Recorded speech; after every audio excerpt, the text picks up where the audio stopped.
Eu vou falar para vocês algo sobre o pré-diabetes, se é possível prevenir, nós vamos discutir isso, e também um pouquinho sobre hipo e hiperglicemia. Como eu falo demais, os slides não são muitos, o Márcio conseguiu brilhantemente terminar o tempo dele, eu não tenho a mesma convicção, mas vou tentar.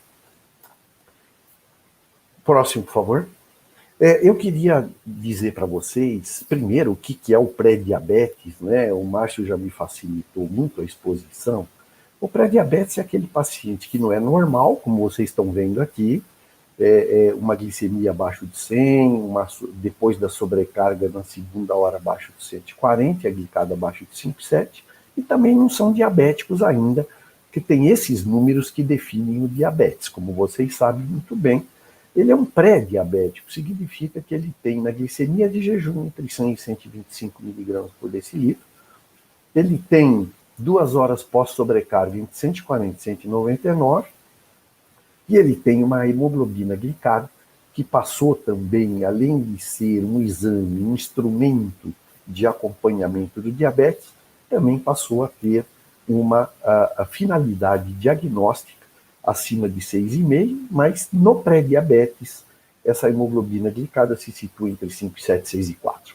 Uma coisa que é muito interessante no nosso consultório, vocês que praticam aí, a gente que pega com a mão na massa, no consultório, ambulatórios das universidades, não é infrequente você pegar um indivíduo que tem uma glicemia de jejum alterado e vem com uma hemoglobina glicada normal. Veja, isso aí, evidentemente, é um tipo de resistência à insulina especificamente do fígado que pode acontecer, mas não é isento de um aumento, uma chance muito 10 vezes maior de que você, durante a vida, desenvolva diabetes. E, evidentemente, quando você tem a glicemia de jejum alterada e também a pós-prandial, a chance de você se tornar diabético no decorrer da vida aumenta em 40 vezes. Próximo, por favor. Bom, esse diapositivo, na verdade, ele fala sobre mudança do estilo de vida, a sua influência na passagem de pré-diabetes para diabetes, é da Associação dos Endocrinologistas Clínicos Americanos, e fundamentalmente vocês estão vendo que, apesar de a nutrição e o exercício físico serem os aspectos mais fundamentais, né, o que chama atenção é que nós vamos discutir nutricionalmente alguns aspectos relevantes para que você consiga não passar de pré-diabetes para diabetes ou retardar muito, e sobre exercício físico também. Nós vamos ocupar algum tempo para isso. Mas, próximo. Não, bom, acho que tinha uma... Vamos falar para vocês algo sobre alimentação. Isso é recomendação da Associação Americana de Diabetes, item por item, como vocês devem se comportar sob o ponto de vista alimentar. Eu gostaria de chamar a atenção de vocês no seguinte aspecto. Eu acho que, nas últimas décadas, a alimentação tem se tornado algo fundamental para a nossa vida, para o nosso bem-estar, para a nossa qualidade de vida. Eu diria que, normalmente, quando você vai ao médico, você tem que ter uma dieta balanceada entre carboidratos, proteínas e gorduras, e eu vou dizer um pouco para vocês como eu aconselho, como é a maneira de eu me alimentar, de tal modo que eu evite a minha passagem de pré-diabetes para diabetes. Primeiro, em relação aos carboidratos, a Associação Americana coloca entre 45% e 60%. Mas é claro que tudo isso vai ser regulado, individualizado. Isso é a arte da medicina, é a individualização. É você pegar um guideline fixo e tornar ele móvel. Então, veja, um paciente diabético, evidentemente, eu não vou dar 60%, 70% de carboidrato. Eu posso reduzir de 40%, 45%. No entanto, o estudo ARIC, que não me dá tempo de mostrar aqui para vocês, mostra que menos de 40% ou mais do que 70% de carboidrato aumenta-se a mortalidade. De maneira que é ideal que se faça essa composição. Em relação à sacarose nada mais é do que glicose e frutose O máximo que eu vou incluir na minha dieta é de 5% a 10% do valor energético total. E a frutose? Veja, a frutose eu queria chamar a atenção de vocês, fazer uma recomendação, um aconselhamento. Veja, a frutose das frutas não tem tanto problema, porque, na verdade, você tem 1% de frutose nas frutas. Quando você chupa uma laranja, um caqui, um cacho de uva, você, na verdade, primeiro que tem pouca frutose, segundo que a absorção dessa frutose, ela se faz com vitaminas, com fibras, de tal monta que essa frutose das frutas, em geral, não lhe traz consequências maiores. Mas isso eu quero chamar a atenção de vocês.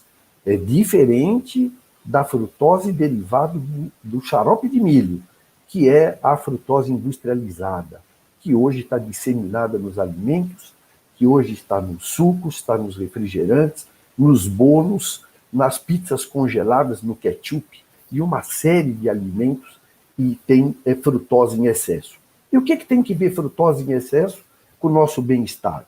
Tem a ver que a frutose em excesso, ela entra dentro do hepatócito, da célula hepática, e ela faz um aumento de ácido úrico e faz um aumento de gordura no fígado, certo? Fibras, necessário mínimo de 15 gramas por 1.000 calorias. Ideal para quem tem diabetes, 20 gramas por cada 1.000 calorias para quem é diabético. Outra coisa que eu gostaria de chamar também a atenção, existem as fibras solúveis e as fibras insolúveis. As fibras solúveis, de uma maneira geral, derivado das leguminosas, o feijão, o grão de bico, a lentilha, etc., muito importante que você faça essa ingestão. Isso tem a ver direto com o pico hiperglicêmico pós-prandial. E hoje nós sabemos que a hiperglicemia pós-prandial ela é muito pior do que o aumento da glicemia de jejum. E a hiperglicemia pós-prandial não é só a glicose que está aumentada, existe aumento do colesterol, existe aumento de triglicérides e a mortalidade é maior. Daí a importância da nossa alimentação. As fibras solúveis exercem um papel fundamental para que nós não tenhamos um índice glicêmico muito elevado, né? Esse é um aspecto que chama muito atenção em relação às fibras insolúveis, derivados da celulose e hemicelulose. Eu gostaria de dizer também para todos vocês que o funcionamento nosso intestinal está muito ligado a isso. Quem vê a gordura, 25% a 35% do valor energético total, vai imaginar, nossa, é uma quantidade de gordura imensa. Mas vejam, preste bem atenção, eu estou me referindo a gordura predominantemente monoinsaturada e poliinsaturada. Você vai limitar a menos de 10% a gordura saturada em diabéticos. E, claro, isentar totalmente a gordura trans, que nada mais é do que transformar os óleos poliinsaturados líquidos com a hidrogenação, eu torno essa gordura sólida, e essa gordura sólida trans é um acelerador do processo aterogênico no nosso corpo. As proteínas, 15% a 20% do valor energético total, menos proteína para um renal crônico, mais proteína para um atleta, e você vai regular de acordo com a individualização. Os micronutrientes e as vitaminas e minerais, de uma maneira geral, e é por isso que todos nós estamos aqui lutando pela monitorização do diabetes, manter a glicemia no nível normal.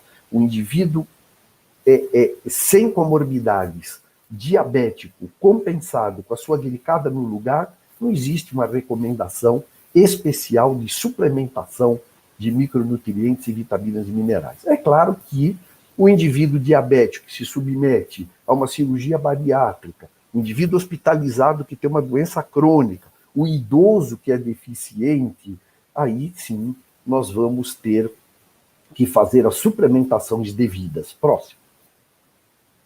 Muito bem. A outra coisa que eu queria dizer para vocês, exercício físico precisa de trabalho randomizado duplo cego? Não. Exercício físico monitorado pelos profissionais competentes dessa área é algo fundamental e que não precisa ser discutido. Ele ajuda você a colocar a sua glicemia no normal, ele ajuda a mente, ele ajuda a manter a massa óssea, ajuda a manter a massa muscular. Mas eu vou começar a dizer para vocês que outros fatores, fora dieta e exercício, também tem influência no desencadeamento do diabetes. O próximo. Dá para voltar? Porque houve aí, desapareceu realmente a animação, e aí fica sem sentido.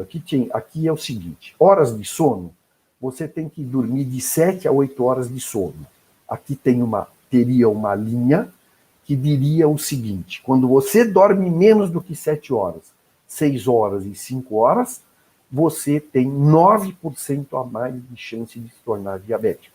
E quando você dorme mais do que 8 horas, teria uma outra linha azul aqui, você teria uma chance de 14% a mais de se tornar diabético. Então, horas de sono têm influência no risco do desencadeamento do diabetes tipo 2. O próximo.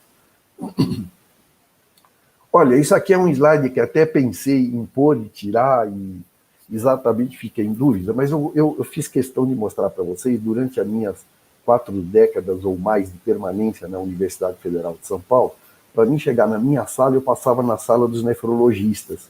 E eu vivia perguntando para encher eles, eu tenho que esperar a ter sede para beber água ou eu devo beber água independente de ter sede? Isso era uma dúvida que ficou por décadas lá na universidade, até que um pesquisador brasileiro, o professor Gilberto Velho, é um pesquisador que estava em Paris, ele esclareceu essa dúvida para a gente. Então veja, quando você fica desidratado, tem um hormônio que aumenta no teu sangue, chama vasopressina. Esse hormônio é bom? Não, esse hormônio é muito ruim para nós. Por que ele é muito ruim? Porque ele diminui a taxa de filtração glomerular, ele pode causar proteinúria, microalbuminúria, ele dá hipertensão arterial. Mas só que, para mim, dosar vasopressina é muito difícil, é uma molécula muito fugaz. Então, nós dosamos copeptina, que é exatamente produzido no nosso corpo em quantidades equimolares. E veja que tem uma relação entre o grau de hidratação e a tolerância à glicose. O que foi feito? Veja, com o passar dos anos, houve uma divisão aqui, vocês têm os quintis de copeptina em valores progressivamente mais altos, e quanto maior a copeptina, que significa maior o ADH, maior a vasopressina, maior a chance e a incidência de desencadear diabetes tipo 2. Tá? Então, para quem estava distraído, não entendeu a minha explicação, eu diria, não espere ter sede para beber água. Beba água independente de ter sede, porque você vai manter a sua vasopressina suprimida, você vai viver mais. Eu digo isso com toda tranquilidade e chamo a atenção por um aspecto fundamental. Isso é mais verdade ainda para o indivíduo depois dos 75, 80 anos de idade, onde o osmômetro de identificação de hidratação está alterado. O próximo, por favor. Muito bem, vocês devem estar imaginando o seguinte, o que esse cidadão tem a ver com a aula? Eu coloquei ele só para mostrar para vocês, o Caravaggio é um pintor italiano conhecido, que na verdade tem o nome de Michelangelo Merisi, o nome original dele, mas que viveu nessa aldeia, nessa cidade italiana de Caravaggio, próximo, e que fez uma pintura que o tornou bem famoso, não é? Ele pintou aqui, vocês vejam que aqui uma caveira, mostrando São Jerônimo, que é um médico, traduzindo a Bíblia do grego para o latim. Veja que eu acho que ele é merecedor mesmo, eu canonizaria ele de novo, como fez a Igreja Católica. Canonizou ele, né, porque você traduzir uma Bíblia do grego para o latim não é mole. Mas veja, o que essa figura chama a atenção de vocês? É que o ser humano, talvez, é a única espécie no planeta que o anjo disse, trabalharás de sol a sol, e nós continuamos trabalhando depois do sol. Como? Acendendo luz e tal, e trabalhamos até 11 horas da noite. O que isso tem a ver com o aspecto de pré-diabetes para diabetes? O próximo. O que tem a ver é que o momento atual é um momento de muito estresse, um momento de cada vez nós estamos mais preocupados em fazer mais e temos o sono muitas vezes menor, menos horas, interrompido, não é? E com isso nós secretamos muito menos melatonina. E o que teve quem vê? A melatonina com a insulina, é que a melatonina aumenta muito e é fundamental para a sensibilidade à insulina. De maneira que quando eu durmo interrompido, durmo pouco, eu tenho uma resistência à insulina que se distribui entre todos esses órgãos e isso contribui para mim ter uma tolerância à glicose diminuída e posso me tornar diabético também. Próximo, por favor. Bom, esse estudo DIRECT, ele é interessante porque eu preciso sair daqui respondendo a pergunta, né? A pergunta, a Lília também quer saber, né, Lília? Se é possível reverter o pré-diabetes. E eu digo para você que esse estudo DIRECT é um estudo, eu achei muito interessante, porque ele conseguiu mostrar remissão em diabéticos tipo 2 já instalados. Então você veja, esse estudo DIRECT, ele estudou 306 pacientes, foram divididos em dois grupos de 153 pacientes, um grupo que tomava antidiabéticos orais, os dois grupos, um grupo foi parado com os antidiabéticos orais totalmente, esses pacientes, esse grupo de 153 que parou com os antidiabéticos orais, eles basicamente eles ficaram com uma dieta de 852 calorias.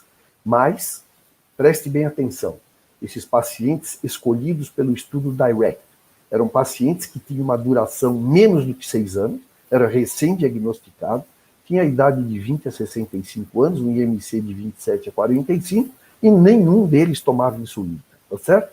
Então veja o que aconteceu. No grupo de intervenção, aquele que eu parei com os antidiabéticos orais e coloquei aquela dieta rígida, vocês vejam que em relação ao grupo controle, uma perda de peso extremamente acentuada que se manteve, mesmo os dropouts, com as quedas, as pessoas que saíram do estudo, se manteve um nível de baixo peso um ano depois. E veja, como que eu considerava essa pessoa remitida do diabetes, com remissão total? Quando ele, sem os comprimidos, só fazendo aquela dieta, conseguia alcançar um nível de hemoglobina glicada abaixo de 6,5%. Então, por favor, olhe os gráficos que estão aqui colocados. Os pacientes que conseguirem perder mais do que 15% do peso e manter, veja que do grupo controle, nenhum deles, né, praticamente não conseguiu perder esses 15% do peso. E 24% dos indivíduos submetidos ao grupo intervenção conseguiu perder.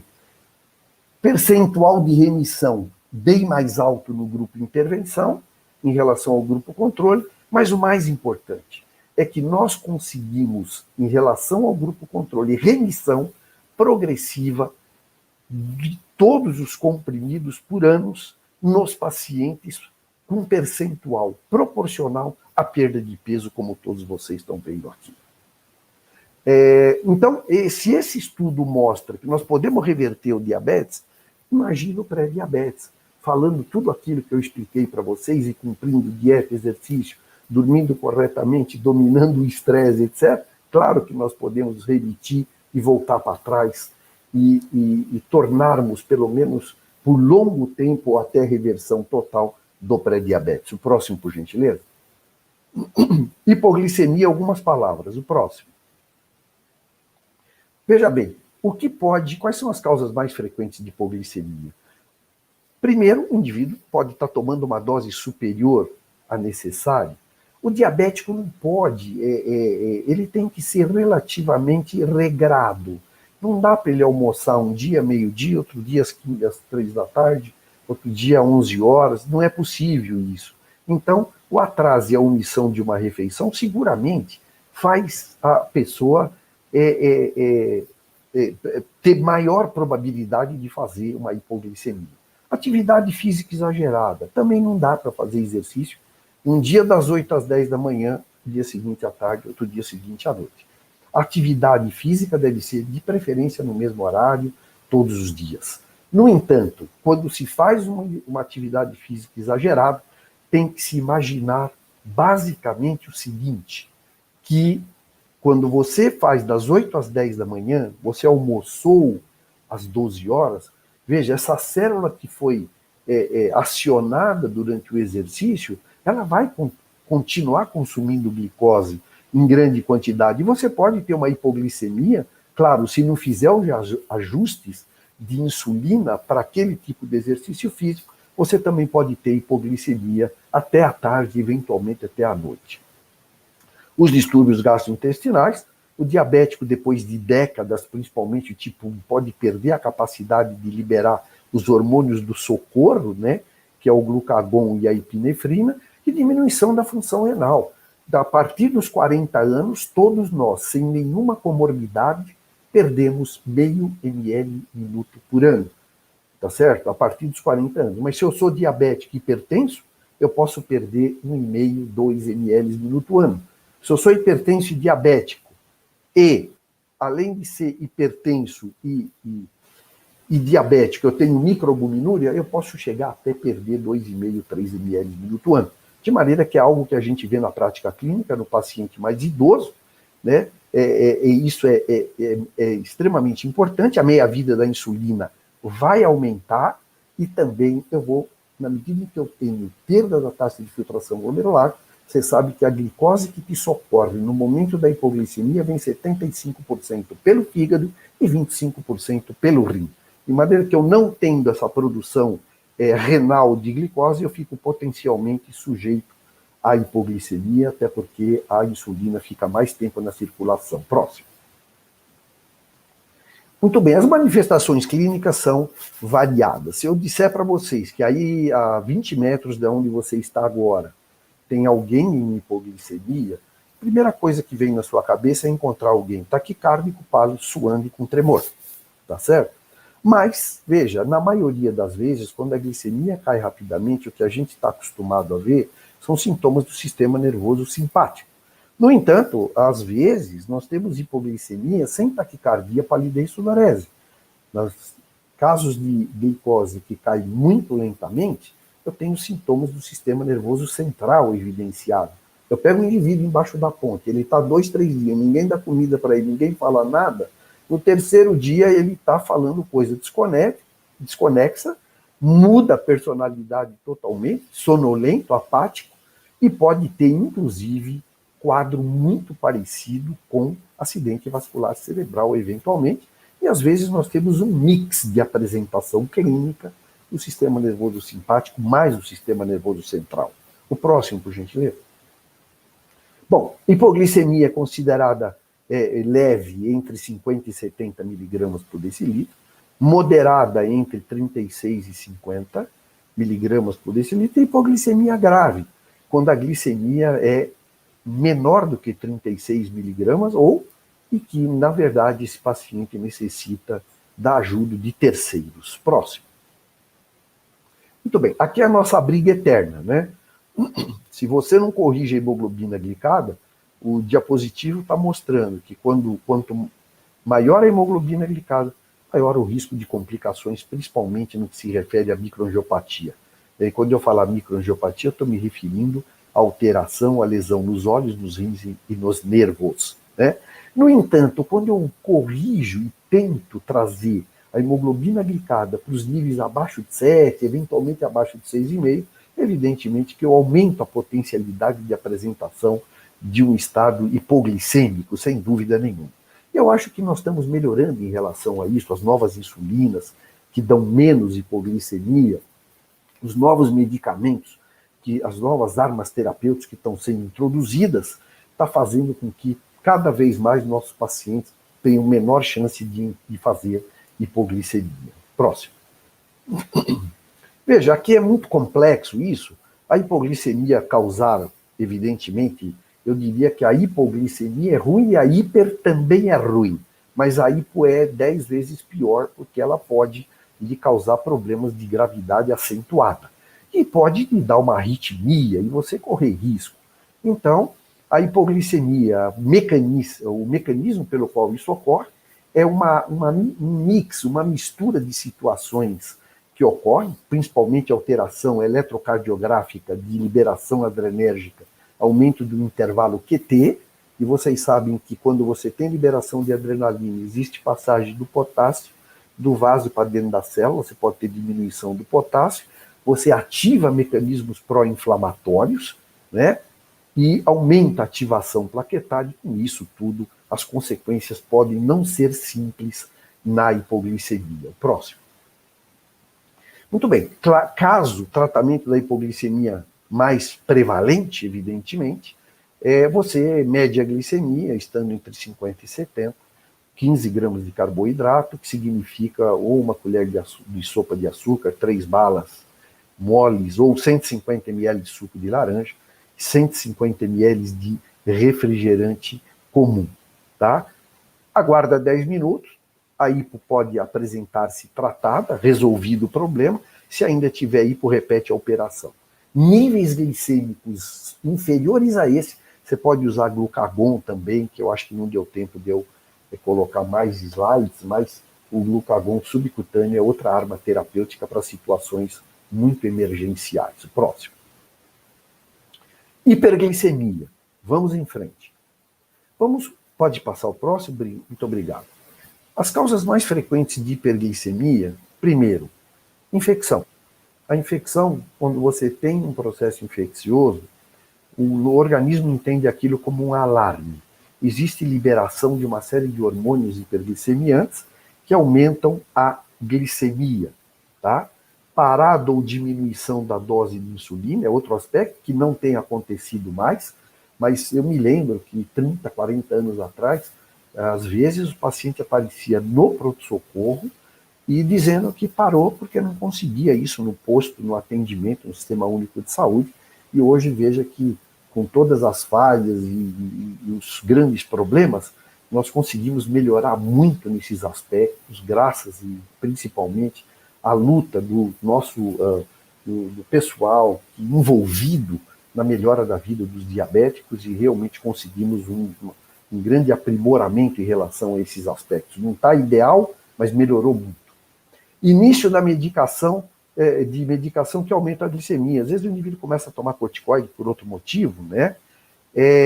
Ou toma uma olanzapina, ou toma um corticoide, ou uma outra droga hiperglicemiante, também pode desencadear um estado hiperglicêmico, alterações importantes da dieta, estresse emocional, que a gente não consegue se livrar disso, né? Em nenhum momento da nossa vida, e no estresse emocional também existe liberação de corticoide, GH e glucagon, e também pode dar hiperglicemia. E quem usa bomba de infusão, evidentemente, que a obstrução do catéter pode levar a hiperglicemia também. Próximo, por gentileza.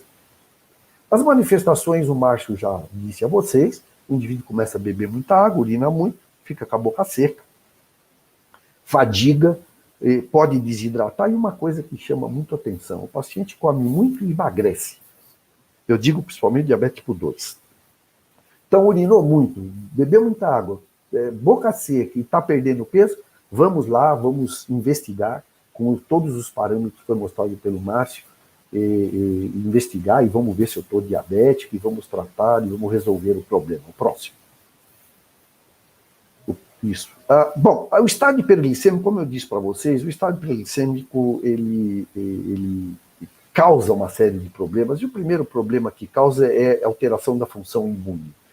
Veja, quando o seu corpo é invadido por uma infecção, por um corpo estranho, o corpo não manda autoanticorpos discutir com esse intruso, ele manda um soldado raso, que é o polimorfo nuclear neutrófico, cuja quimiotaxia e o poder de fagocitose estão alterados. A mesma coisa é a reduzida formação dos antioxidantes. Não só o superóxido dismutase, mas aí tem a vitamina C, o beta-caroteno, o glutationa, todos nos diabéticos descompensados, existe uma diminuição e isso vai se refletir posteriormente. Assim como diminuição das células T, CD4, CD8. O próximo, por favor. Muito bem.